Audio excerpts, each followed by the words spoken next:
kababayan, ayan na. Sabi ni Roque, hindi daw kilala. Sabi ni Sara, huwag maniwala sa paninira sa kanya kasi ginawa daw yung pangtakip sa korupsyon. Ngayon mga kababayan, paano kung sabihin ko sa inyo na mismong ang opisina niya ay umamin na bumisita siya sa BGMP? Ngayon mga kababayan, eto ha, kung naalala ninyo, ang sabi ni Harry Roque, ang sabi ni Harry Roque, hindi daw kilala ni Sara si Madriaga.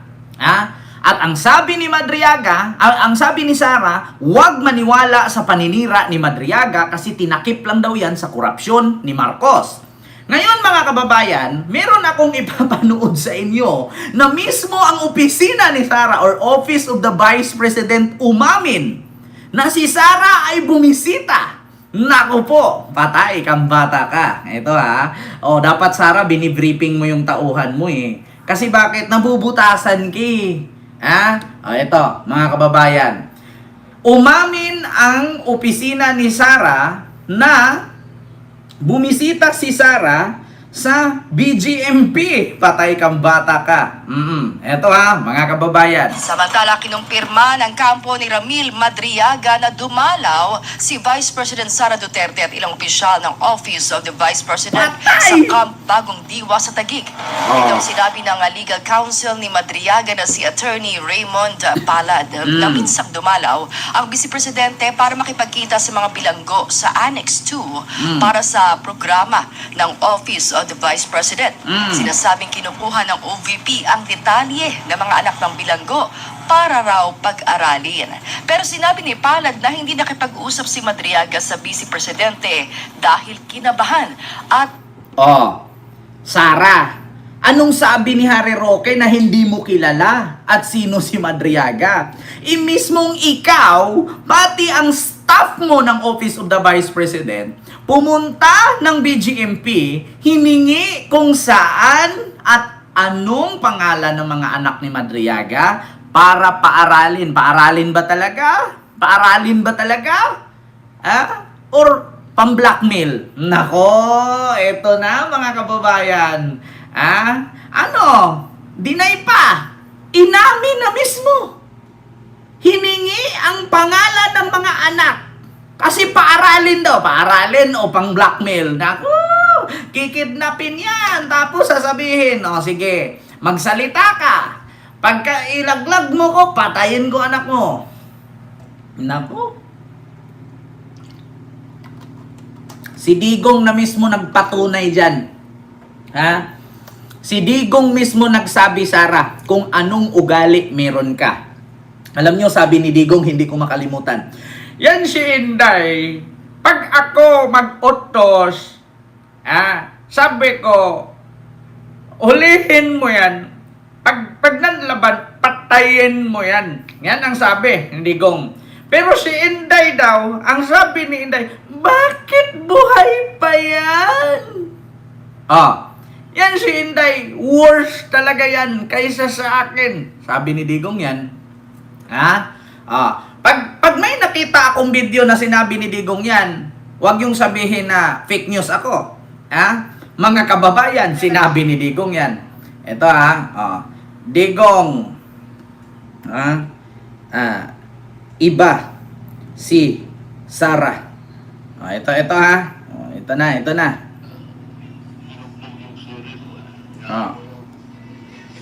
Marami pang dadating dyan, tingnan mo. Kaya si, Inday, alas 12 sa Davao wala, sarado na. Wala kang makitang tambay. Makita ka lang tambay convenience store. Pero yung magtindig-tindig sa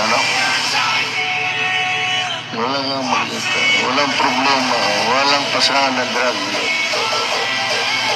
Iba naman si Inday. Ako magsabi ako, putang, patayin mo yung nagsisira ng bayan ko. Si Inday, iba ang style niya. Bakit buhay pa yan, putang ina yan? Diba? Sabi ni Digong, iba ako. Kaya ako, pag sabi, patayin mo yung sumira sa bayan ko. Pero si Inday, bakit buhay pa yung putang inan yan? Diba? Sinabi ni Digong yan. Alam namin, Day, sa tatay mo pa lang, sa tatay mo pa lang, mga kababayan, bulgar ka na. At hindi naman kami nagtaka. Yung sheriff nga, nagpapatupad lang naman kung anong utos ng batas, binugbog mo. Diba?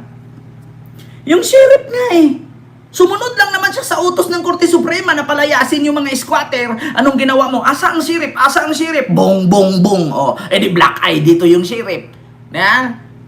Sumunod lang naman sa batas yun kung anong utos sa kanya ng Korte Suprema, pero ang ginawa mo, binugbog mo. Hindi na bago sa amin yan. Mga kababayan, si Digong na mismo nagsabi. So, I could not see Davao go back in shambles. So I insisted on my daughter, kasi kaya niya. Kita mo si Rep binugbog. Where can you find Mayor mauling a sheriff in front of everybody? Proud pa siya, ha? Talagang ano yan si Inday? Be careful with that woman. She can oust even a speaker. She operated in Davao. Babae ito, She operated in Davao as mayor. Tira mo nangyari sa Congress. Natanggal si... For one simple, maybe, si Bebot naman, he's a close friend of mine. I will support him. Pati si Bebot nga. Pero siguro, I can also impeach him, referring to me. Para sa atin, wala yan. Wala yung politiko. Bakit mo ako impeach? Kaibigan tayo. That's the usual answer. You banter around, but siguro, kung anak, lalo na ito, bantay kayo dito. Diba? Lalo na ito, anak, magbantay kayo dito. Iba daw talaga ugali. Kaya hindi na kami nagtaka, mga kababayan. Ngayon sasabihin, hindi kilala. Ngayon sasabihin, sino si Madriaga? Inamin mismo na pumunta doon, hiningi ang pangalan at address ng mga anak kasi paaralin daw. Paaralin, loso. Hindi kami pinanganak just now. Para maniwalang paaralin. Kukunin nila yung mga bata, pati asawa, pang-blackmail nila yon. Sige, ilaglag mo kami, hawak namin sa liig yung anak at asawa mo. Sige, kumanta ka. Diba? Sige, ilaglag mo ko. Patay yung asawa at anak mo. Na which is ginawa na nila yan, mga kababayan, kay Kerwin Espinosa. Kung hindi si Kerwin Espinosa ilaglag si Dilima, pinatay ang tatay ni Kerwin na mayor. Alala ninyo? Yung tatay ni Kerwin Espinosa na si Mayor Espinosa, nanlaban daw sa loob ng kulungan. Paano magbanlaban yun? Wala namang baril, nakakulong na yung mama.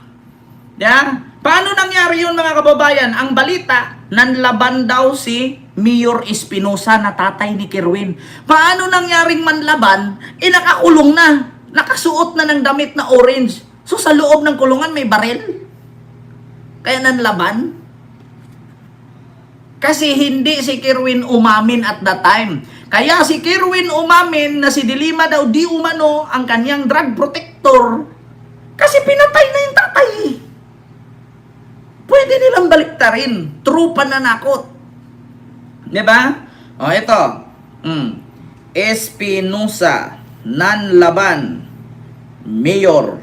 Ito Umarap sa pagdinig ng Quadcom ang dalawang testigo sa pamamaslang kay dating Albuera Mayor Rolando Espinosa noong 2016. Kinumpirma nilang hindi naman talaga nanlaban ang dating alkalde ng pagbabarili ng mga pulis. Nasa Ayan na! frontline ng balitang yan si Brian Basa. Kita ninyo?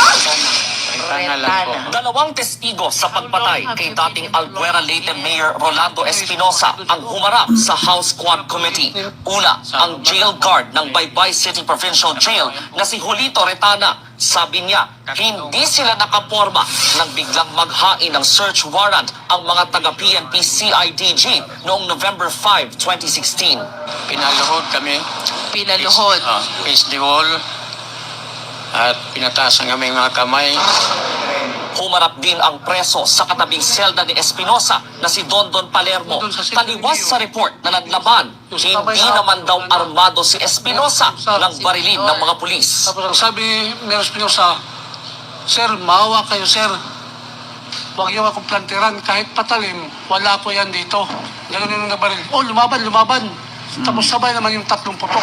Itong baril na ito Matapos ay itumba, inilagay lang. tinamnan pa raw ng baril si Espinosa. Ayan. Dahil patay na. Dahil nakita ko siya pumasok siya doon sa silda ni Mayor na may hawak pa na baril.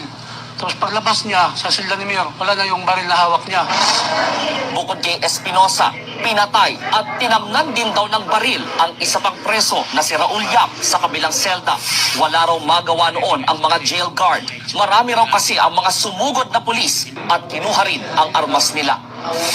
Sa parehong pagdinig, ginisa ng mga kongresista si Police Major Leo Laraga, isa sa mga pulis na kasama sa raid. Pinakontempt siya kalaunan. Hindi niya kasi masagot ng maayos ang mga kongresista.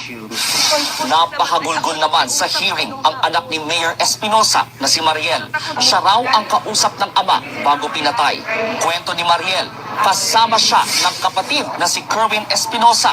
Nang kausapin ito, Ninoy PNP Chief Bato de la Rosa. Dinig daw ni Mariel ang utos ni Senator Bato na idiin sa bentahan ng droga sina dating Senadora Laila de Lima at isang Peter Go. Kung hindi, Kita ninyo? Kung hindi, ano? malalagay raw sa alanganin si Kerwin at baka may madamay pang ibang kaanak na Ayan na, kita ninyo, mga kababayan? Kita ninyo? Kaya may possibility mangyari yan kay Madriaga. Bagman. Nangyari na yan eh. Tapos sasabihin ni Sarah, hindi kilala. Tapos ngayon, nung pumunta ka pala sa DGMP, tinanong kung nasaan yung anak. Anong pangalan? Anong address? Kasi paaralin. Hindi yun paaralin. Gagawin nila yung katulad sa ginawa nila kay Kerwin. I-blackmail nila. Hostage. Blackmail. Oh, pag ikanta mo ngayon yung anak mo hawak namin. Oh, continue natin. Yung patungkol doon sa loob ng BGMP. Ito. At nagduda ito. May dumalaw din aniyang undersecretary ng OVP na hindi rin hinarap ni Madriaga. Ang sabi ni Ramil is that dumalaw pero hindi siya bumabat nakipag-usap. Nagtataka si Ramil, bakit anek ito lang? Ang daming anek ng jail dyan. So doon kinukuha yung mga pangalan ng anak kung saan nag-aaral. Medyo kinabahan siya ron. Hindi siya nagbigay ng information. Pero yung latest info ko, hindi na natuloy yung programa na yun. Nanindigan naman si Attorney Raymond Palad na abogado ni Madriaga na may ebidensya ang kanyang kliyente at ang akusasyon nito laban sa Vice Presidente. Kabilang dito ang ilang larawan nilang dalawa, mga palitan ng mensahe. Gayon din ang 4 na motorsiklong regalo umano ni dating Pangulong Rodrigo Duterte. Diba? 4 na motorsiklo. Regalo ni Digong kay Madriaga. Yun ang patunay na ay nako, security aid talaga ni Sarah. Si Madriaga. Tapos ngayon itatanggi, hindi kilala. Sino yun? Budol kayo, no? Nabudol kayo?